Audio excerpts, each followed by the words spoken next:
J'ai péché, tant de fois tu m'as pardonné. Tant de fois je suis tombé, tant de fois tu m'as relevé. Le mal m'envahissait, je ne me reconnaissais plus. Oh, je me mentais à moi-même, me pensant plus forte que le péché.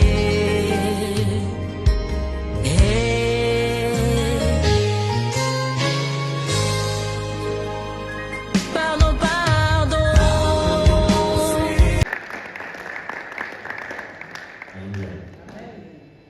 Est-ce que ça va? Je me demande est-ce que ça va? Amen. J'aime beaucoup parce que c'est comme je le disais tout à l'heure, lorsque les enfants d'Israël traversaient des moments difficiles, l'Éternel aime toujours te rappeler les choses que tu as vécues avant. C'est là l'importance du témoignage. L'Éternel aime toujours te rappeler ce que tu as vécu avant pour que ça te donne la force d'affronter ce qui vient après. Parce que si l'Éternel s'est levé hier dans des situations qui te semblaient impossibles, crois bien qu'il se lèvera également demain dans des situations qui te sembleront également impossibles. Amen. Alors, nous allons prendre 3 passages aujourd'hui. Nous allons prendre nous allons commencer avec le livre des Hébreux. Je vais demander aux frères qui de faire la lecture, si possible. Le livre des Hébreux, au chapitre 100. Prenez le livre des Hébreux, chapitre 11, verset 1 à 2.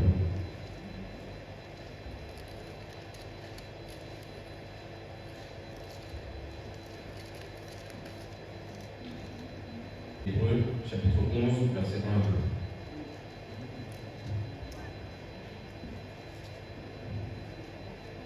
Amen. Hébreux, chapitre 11, verset 1 à 2. Est-ce que nous disons? Je viens dans le sang du Christ. Or, la foi est une ferme assurance des choses qu'on espère, une démonstration de celles qu'on ne voit pas. Pour l'avoir possédé, les anciens ont obtenu un témoignage favorable. Amen. Alléluia. Nous allons avancer au livre de Jean, chapitre 19, verset 28 à verset 30.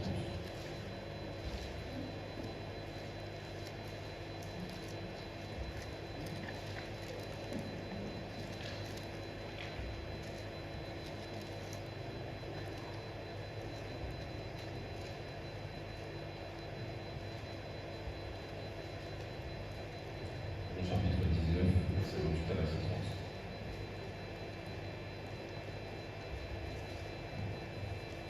Jean chapitre 19, verset 28 à 30. Je lis au nom du sang du Christ.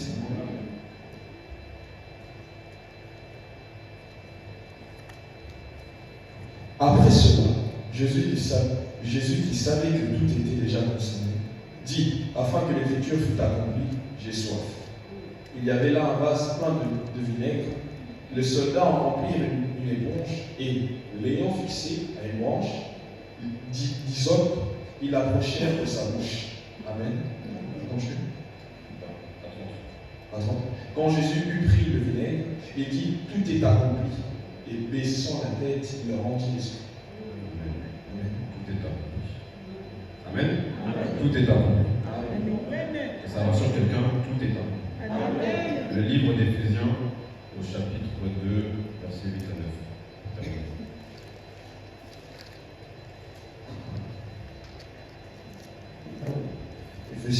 Éphésiens chapitre 2, verset 9. 8 à 9. Nous sommes. Éphésiens chapitre 2, verset 8 à 9. Je lis en nom du Saint Christ. Car c'est par la grâce que vous êtes sauvés, par le moyen de la foi. Et cela ne vient pas de vous, c'est le don de Dieu. Ce n'est point par les œuvres, afin que personne ne se glorifie. Amen. Amen. On peut se lever à la parole de Christ.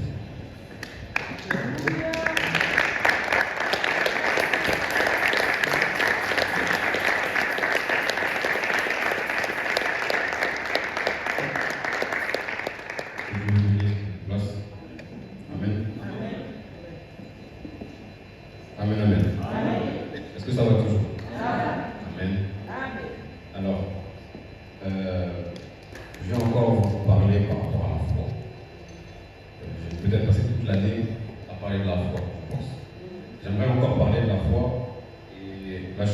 j'aimerais dire par rapport à la foi, c'est que notre foi, la base de notre foi, c'est l'œuvre de la foi.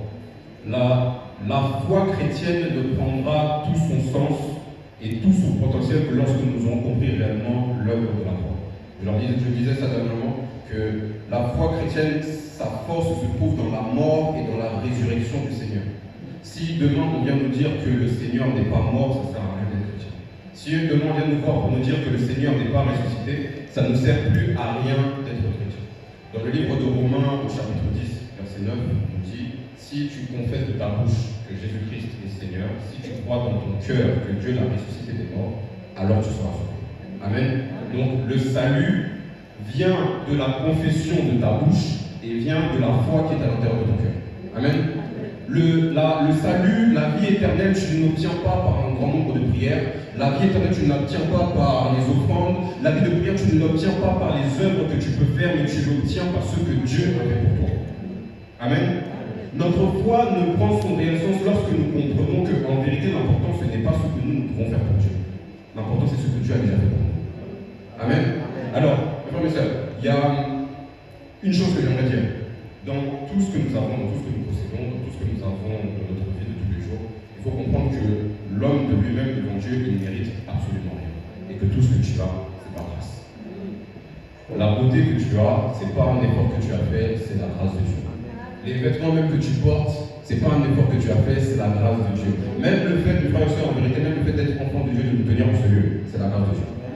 Il y a le Seigneur qui nous dit une parole quelque part, il dit: ce n'est pas vous qui m'avez choisi, sachez bien que c'est moi qui vous ai choisi.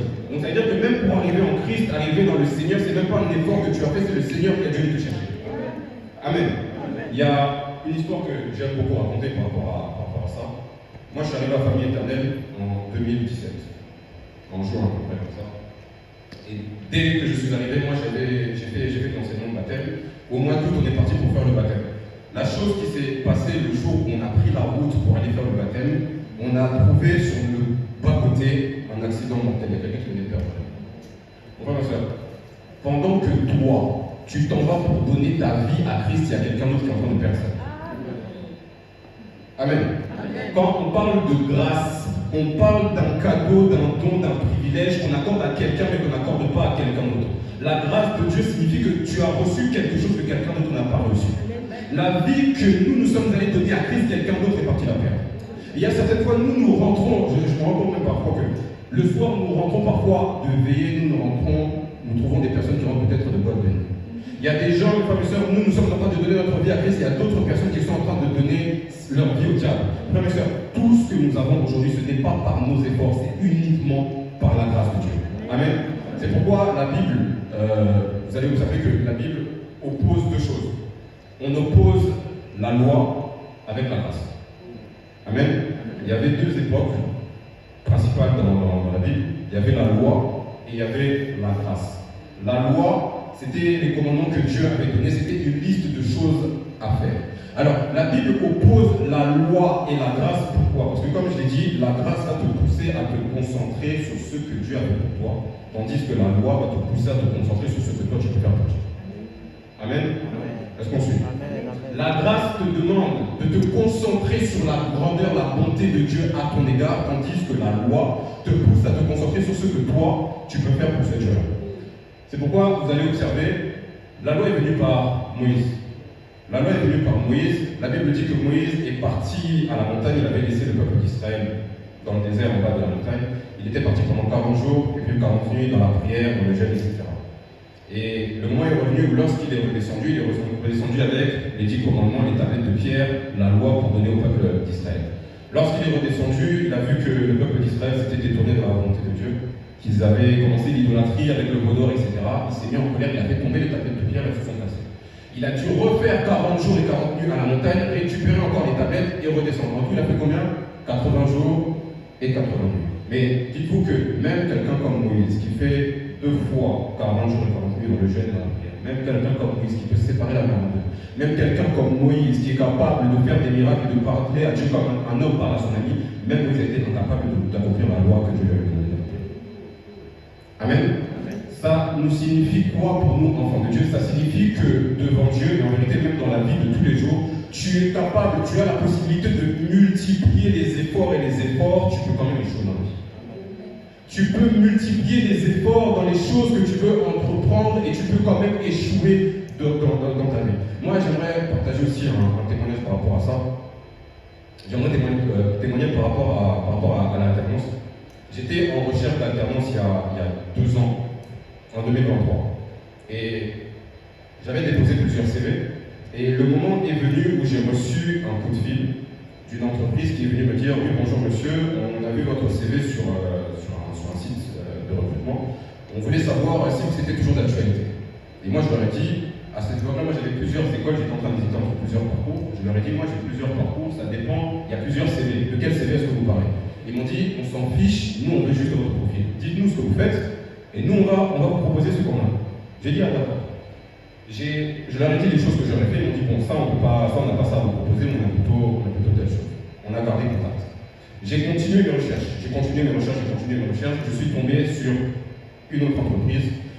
Bizarrement, lorsque j'ai eu entretien avec ces 2 entreprises, j'ai eu les entretiens le même jour. Le matin, j'avais entretien avec l'entreprise que moi-même j'avais trouvée. Et lorsque j'ai fait l'entretien s'est très mal passé. La dame a même écourté l'entretien. Elle a dit, ça ne sert à rien, monsieur, je vois que vous n'êtes pas préparé. Bizarrement, l'après-midi, j'avais entretien également, mais pas avec l'entreprise que moi j'avais trouvée, mais l'entreprise qui m'avait trouvé moi. Et bizarrement, lorsque j'ai fait cet entretien, les choses se sont passées d'une manière fluide, facile et normale. Et mes soeurs, c'est l'entreprise avec laquelle je suis jusqu'à aujourd'hui. Amen. J'ai continué, j'ai commencé mon alternance, j'ai fait tout ce que j'avais à faire, j'ai fait des expériences que même les gens qui étaient en CDI là-bas n'avaient pas fait. Et le moment est venu où je devais passer mes examens, et j'étais en attente de mes résultats. Et mes supérieurs, mes chefs, mes collègues commençaient à me poser la question, où est-ce que ça en est par rapport à tes examens, ton diplôme, etc. Moi je leur ai dit, j'ai la date qui arrive bientôt, je suis en attente des résultats. Le temps a passé, ils sont venus me voir pour me dire, Christopher, nous on apprécie comment tu travailles, que tu aies ton diplôme ou que tu ne l'aies pas, nous on veut te voir. Amen. Donc, diplôme ou pas diplôme, réussite ou pas réussite, ces gens-là étaient prêts à me garder. Comme Dieu ne fait pas les choses à moitié, il m'a aussi donné le diplôme qui va avec. C'est pourquoi je vous dis, tu peux multiplier parfois les efforts dans certaines choses, tu peux quand même échouer. Mais la Bible me dit quelque part, c'est la bénédiction de l'Éternel qui enrichit, elle ne se fait suivre aucun chagrin. La chose dont tu as besoin, ce n'est pas de fournir plus d'efforts, c'est juste de la grâce de Dieu. Si Dieu se lève dans ta situation, tu peux même ne pas bouger le petit doigt, l'Éternel interviendra à ta place. Alléluia, est-ce qu'on peut appeler le Seigneur? C'est la grâce de Dieu. C'est la grâce. Tout est grâce. Alors, ce que je suis en train de vous expliquer maintenant, par rapport à la loi, ce que je vous expliquais par rapport à la loi te pousse à te concentrer sur ce que toi tu peux faire pour Dieu, là où la grâce te demande de te concentrer sur ce que Dieu est capable de faire pour toi. Et ça, c'est un exemple, d'ailleurs, je partageais ça avec mes sœurs ce mercredi. Bon, est-ce qu'on peut prendre le livre de 1 Corinthiens? 1 Corinthiens, chapitre 9.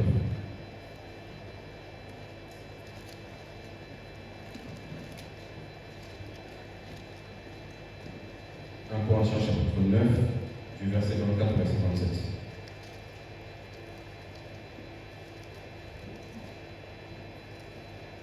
Amen. 1 Corinthiens chapitre 9, du verset 24 à 27. Je lis au nom du sang de Christ. Ne savez-vous pas que ceux qui courent dans le stade courent tous, mais qu'un seul remporte le prix? Courez de manière à le remporter. Tous ceux qui combattent imposent toute espèce d'abstinence et ils le font pour obtenir une couronne corruptible. Mais nous faisons-le pour une couronne incorruptible. Moi donc, je cours non pas comme à l'aventure, je frappe non pas comme bâton d'air, mais je traite durement mon corps et je le tiens assujetti, de peur d'être moi-même rejeté après avoir prêché aux autres. Amen. Amen. Amen, amen. Amen. Je répète, la loi te pousse à te concentrer sur ce que tu peux faire pour Dieu, la grâce te pousse à te concentrer sur ce que Dieu a déjà fait pour toi. Amen. Amen. Alors, je prenais cet exemple-là pour illustrer la voie lorsque je partageais avec mes soeurs sur le mercredi. L'apôtre Paul, dans ce passage-là, il est en train de prendre l'exemple des sportifs ou des athlètes pour démontrer que la discipline qu'il y a dans le sport, c'est la même discipline qu'on doit s'appliquer lorsque nous sommes dans le Seigneur. Amen. Lorsque vous regardez les sportifs, pour ceux, il y en a qui savent déjà, mais le sport, c'est toute une vie de sacrifice. C'est-à-dire que tu vas devoir faire attention aux moindres détails dans ce que tu vas manger. Tu vas devoir faire attention à ce que tu bois. Tu vas devoir faire attention à comment tu dors. Tu vas devoir faire attention à comment tu t'entraînes. Même lorsque l'entraînement est fini, tu as encore des soins et des exercices à faire. Donc, c'est toute une vie de sacrifice. Maintenant, la chose que j'aimerais faire remarquer au peuple de Dieu avec la vie d'un sportif, c'est qu'un sportif, il a la possibilité, il est capable de fournir des efforts et des efforts et des efforts. À la fin, il n'est même pas sûr d'avoir la victoire. Il peut être en train de préparer un match. Il peut être en train de préparer un tournoi, une compétition ou quoi que ce soit, fournir les efforts qu'il faut. À la fin, il n'est même pas sûr d'avoir la victoire. Amen. Ça, comment dirais-je, c'est la réalité de beaucoup de religions que nous voyons autour de nous. Allez demander même aux musulmans. Les musulmans, si vous leur posez la question, vous leur demandez est-ce que l'islam c'est la vérité? Ils vont répondre oui. Alors posez-leur la question ensuite, ça veut dire que demain, si tu meurs, est-ce que tu es sûr que tu iras au paradis? La plupart vous diront non. Ils vous diront ça dépend juste de la grâce de Dieu. C'est Dieu seulement qui fait. Alors moi, la chose qui m'étonne, c'est que en tant que musulman, vous prenez du temps dans la prière, vous prenez du temps dans le jeûne, vous faites des pèlerinages, vous coupez même la parole lorsqu'on vient vous parler de Jésus, mais pourtant vous n'avez aucune assurance que si vous mourrez demain, vous aurez l'éternité. Amen. Frères et sœurs, la foi chrétienne, c'est la seule et l'unique foi qui te garantit le salut au moment même où tu es enfant Jésus-Christ. C'est la seule foi, mon frère, ma soeur, qui te promet l'éternité dès le moment où tu confesses de ta bouche que Jésus-Christ est Seigneur. C'est la seule foi. La seule foi qui t'apporte la victoire avant même la guerre. C'est la seule foi qui t'apporte la solution avant même tes problèmes. C'est la seule foi qui t'apporte même le secours avant même que le danger ne puisse arriver au cœur. C'est la seule foi. Alléluia. C'est pourquoi, mes frères et sœurs, il y a cet exemple-là aussi dans la Bible, où vous voyez le Seigneur à la croix au milieu des deux bandits.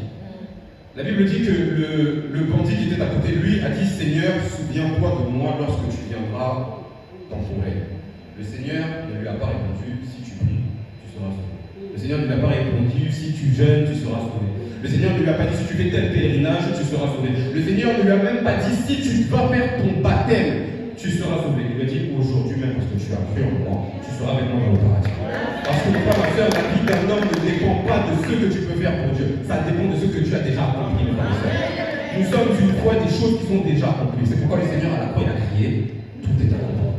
Alléluia. On peut acclamer le Seigneur.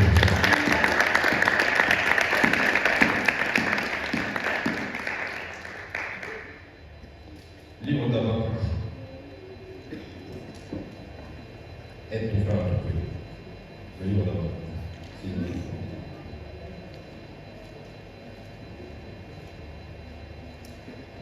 Habakkuk, chapitre 2.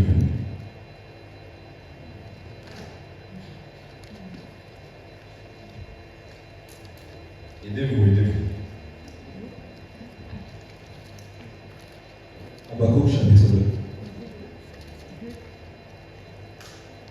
C'est avant Naoum, c'est juste après Naoum. Et juste avant Zacharie.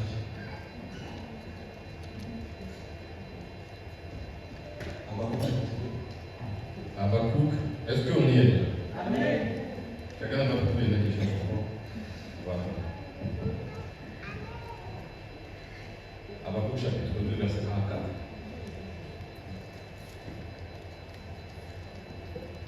4. Tu dis ça, l'église? Je lis en plus en Christ. J'étais à mon poste et je me tenais sur la tour. Je veillais pour voir ce que l'Éternel me dirait et ce que je répliquerai après ma plainte. L'Éternel m'adressa la parole et il dit « Écris la prophétie, va-la sur les tables, afin qu'on la lise couramment, car c'est une prophétie dont le temps est déjà fixé. Elle marche vers son terme, elle ne mentira pas. Si elle tarde, attends-la, car elle s'accomplira certainement. Voici, son âme s'est enflée. Elle n'est pas droite en lui, mais le juste vivra par sa foi. Amen. Le juste vivra par quoi? Par sa foi. Il y a quelqu'un qui a la foi ici? Amen.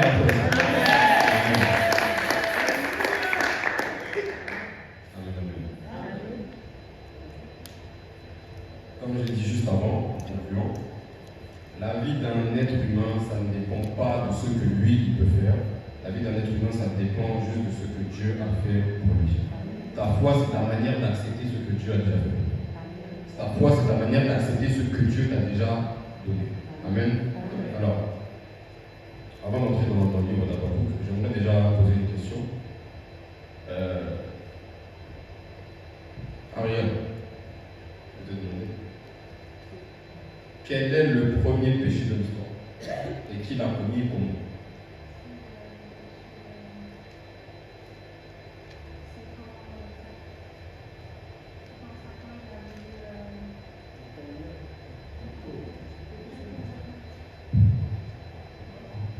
Quand Satan a voulu avoir la même gloire que Dieu. Amen. On est d'accord? Est-ce qu'on est d'accord? Parce qu'il y en a qui pensent à Adam et Ève, je pense. C'est ça, c'est la bonne réponse. Le premier péché, il n'a pas été commis sur terre, il a été commis au ciel par les anges qui étaient au service de Dieu. Amen. Ça signifie que lorsque l'homme pêche dans le jardin, Dieu n'est pas étranger aux histoires de péché. Il avait déjà eu à faire au péché, il a déjà eu à punir ou à juger le péché avant. Amen. Ça va? Alors, frères et sœurs, il y a une chose qui se passe. Lorsque Dieu voit cette situation du péché, avant la fondation du monde, Dieu a cette pensée déjà de créer l'homme, une créature selon son image et selon sa ressemblance. Mais Dieu a cette question-là en tête du péché. Étant donné que les anges au service de Dieu ont déjà désobéi à Dieu, le Seigneur se pose la question: que ferais-je si jamais l'homme me désobéit? Alors, la Bible dit dans le livre de 1 Pierre, chapitre 1, verset 18 à verset 20, on nous dit que Christ, il était l'agneau prédestiné avant la fondation du monde, mais manifesté à la fin des temps. Amen. Christ était déjà préparé au cas où l'homme pécherait. Christ était déjà préparé au cas où l'homme aurait désobéi. Il a fallu attendre les bonnes circonstances, le bon moment pour que Christ soit manifesté à la fin des temps. Mais sinon, en esprit, Dieu avait déjà préparé Christ et l'avait mis de côté. Amen. Est-ce qu'on suit? Cela signifie une chose, mes frères et sœurs. Ça signifie aussi que dans la manière dont nous sommes en train de vivre la terre où nous sommes, il y a des choses que Dieu a peut-être préparées pour nous en esprit d'avance, mais qui n'attendent que leur manifestation et leur accomplissement dans notre vie. Il y a des choses que Dieu a peut-être déjà fixées, des choses que Dieu a déjà préparées. C'est pourquoi nous avons lu. C'est une prophétie, c'est un temps qui est déjà fixé. Elle arrive à son terme, mes frères et sœurs. Dieu a peut-être préparé certaines choses en esprit, elles n'attendent que leur manifestation physique. C'est pour ça que j'aime toujours prendre cet exemple-là dans le livre de Genèse. Le moment vient où le Seigneur crée l'homme. On arrive à Genèse chapitre 1, verset 27. Le Seigneur dit: créons l'homme à notre image et selon notre ressemblance. Et Dieu commence à bénir. Soyez féconds, multipliez-vous, remplissez la terre, assujettissez-la, dominez sur les poissons de la mer, dominez sur les etc., etc. La chose que j'aime toujours répéter, à ce moment-là précis dans la Bible, le Seigneur est en train de bénir l'homme alors que l'homme n'est même pas encore sur la terre. Amen. La terre que Dieu est en train de donner à l'homme, l'homme n'a pas encore posé ses pieds dessus. La terre que Dieu est en train de donner à l'homme, l'homme ne l'a même pas encore touché de ses mains, il ne l'a même pas encore vu de ses yeux, mais la terre lui appartient déjà. Ça signifie aussi pour nous, mes frères et sœurs, que pour tout être humain qui arrive sur la terre, il y a déjà des choses qui sont préparées et mises en place pour toi, moi-même, que tu arrives. L'Éternel a déjà préparé des bénédictions, l'Éternel a déjà préparé des solutions, l'Éternel a déjà préparé des ouvertures, l'Éternel a déjà préparé des solutions, des secours, toutes sortes de choses l'Éternel a déjà préparées. C'est pourquoi la Bible dit dans le livre de Jérémie: je connais les projets que j'ai formés sur vous, des projets de paix et de bonheur pour vous donner un avenir et de l'espérance. Donc au moment où tu viens, mon frère, ma soeur, il y a déjà tout qui est prêt pour toi. Amen. Est-ce que je rassure quelqu'un? Quelqu'un qui était sauté à côté, est-ce que je rassure quelqu'un? C'est pourquoi, lorsque vous avancez dans le livre de Matthieu 6, le Seigneur est en train d'enseigner la foule par rapport à la prière.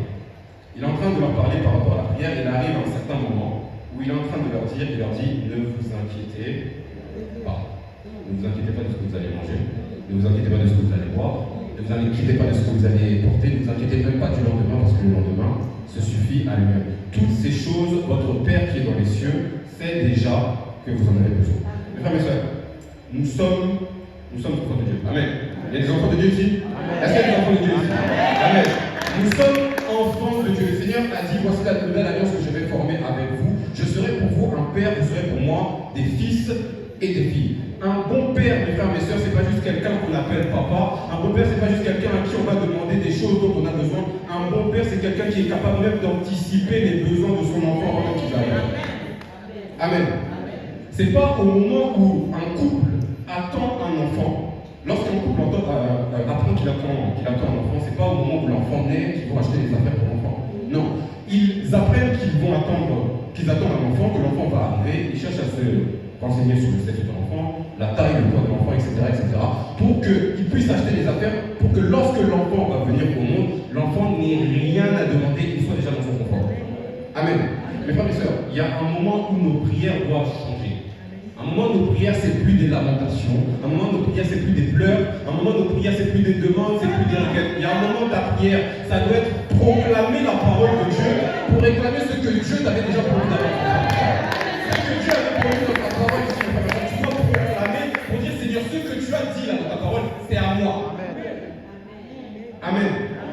Il y a quelqu'un qui proclame la parole de Dieu ici? Mes frères et sœurs, c'est pourquoi, regardez, on a lu un passage d'ailleurs.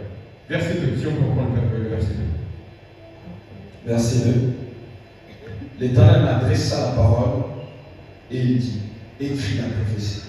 Grave-la sur les tables, afin qu'on la lise couramment. Amen. Amen. Habakkuk a reçu une parole venant de l'Éternel. Le Seigneur lui a dit, grave-la sur les tables. Écris-la. À l'époque, il gravait sur des tables. Aujourd'hui, nous écrivons, nous imprimons sur le papier. Mais il lui a dit, écris-la. Vous savez pourquoi est-ce qu'on écrit la parole de Dieu? Pourquoi est-ce que la parole de Dieu, c'est pas juste de prononcer comme ça dans les airs, etc. La parole de Dieu, on l'écrit. Parce que Dieu, il est esclave de sa parole. Donc ça signifie que la Bible dit quelque part, Dieu n'est pas un homme pour mentir, il n'est pas un fils de l'homme pour se repentir. Ce qu'il a dit, il le fera. Ce qu'il a déclaré, il l'accomplira. Donc Dieu est esclave de sa parole. Lorsque Dieu parle, il est obligé de faire ce qu'il a dit, parce que sinon il n'est plus Dieu. Amen. Alors, mes frères et sœurs, il y a un exemple que j'aime donner.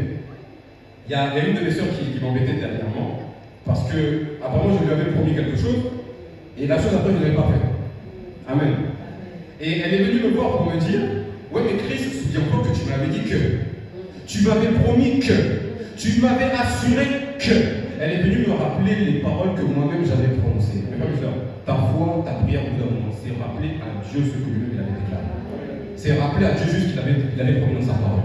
La foi que tu as, mon frère, ma soeur, c'est de connaître la parole de Dieu de telle sorte à ce que lorsque tu arrives devant celui-là, Seigneur, tu avais dit que ça devait se passer comme ça. Pourquoi est-ce que ça se passe comme ça? Amen.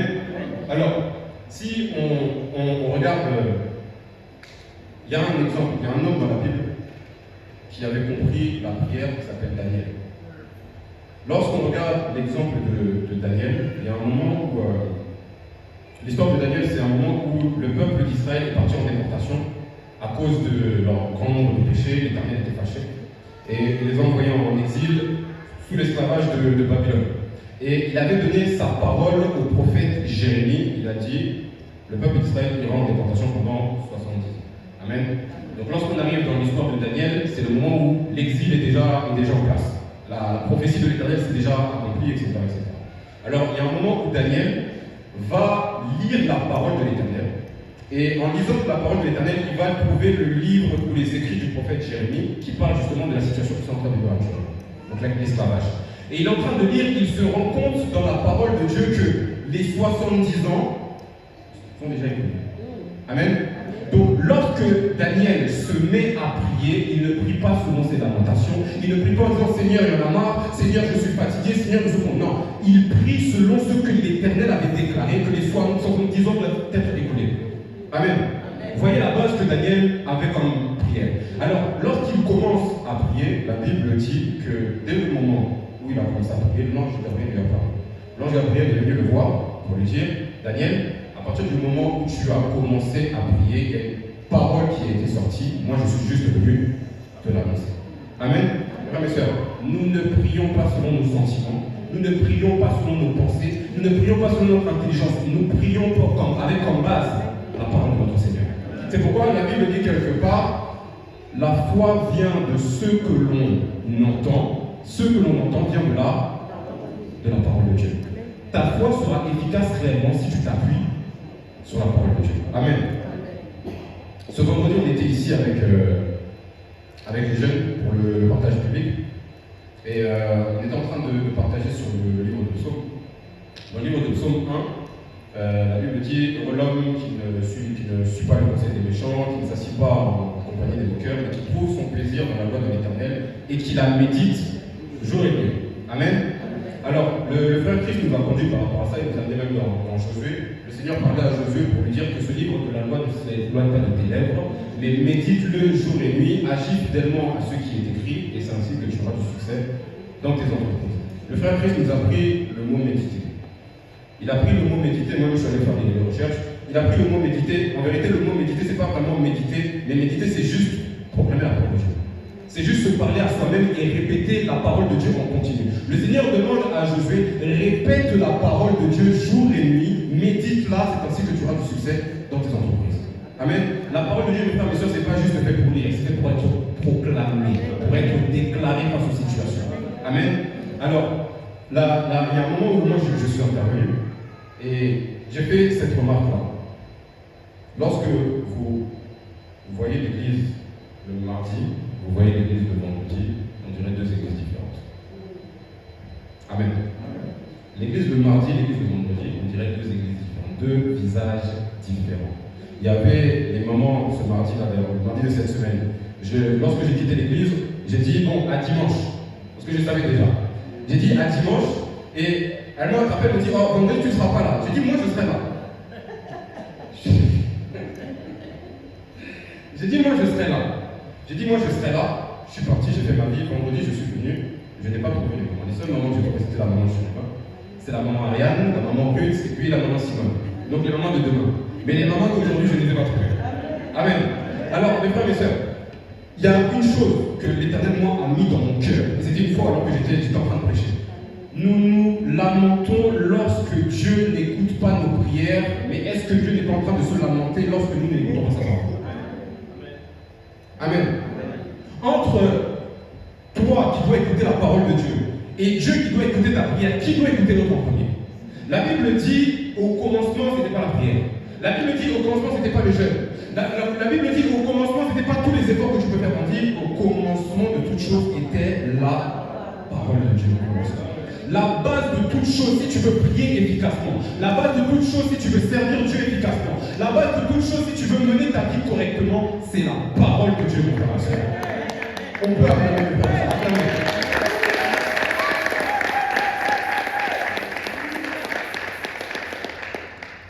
Amen. Amen. J'aimerais juste encourager quelqu'un à connaître la parole de Dieu, à aimer la parole de Dieu. La Bible dit, heureux l'homme qui ne suit pas le conseil des méchants, qui ne s'assied pas en compagnie des pécheurs, sur la voie des pécheurs, mais qui trouve son plaisir dans la parole de Dieu et qui la médite jour et nuit. J'aimerais que la parole de Dieu soit ta base pour conduire ta famille, ta base pour conduire tes entreprises, ta base dans toute chose que tu es en train de faire. Est-ce qu'on peut se lever?